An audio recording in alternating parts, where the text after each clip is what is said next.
నోటి మాటతో సృష్టిని, తన చేతులతో ఈ మనిషిని చేసిన దేవుడు దీనుడై పవళించెను పశువుల పాకలో.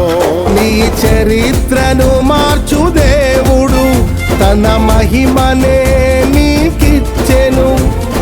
యూదా ప్రధానులందరిలో నీవు అల్పమైన దానవు కావు.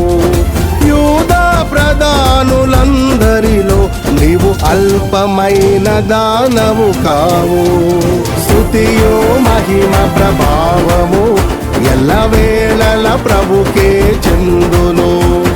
స్తుతియో మహిమ ప్రభావము ఎల్లవేళల ప్రభుకే చెందును.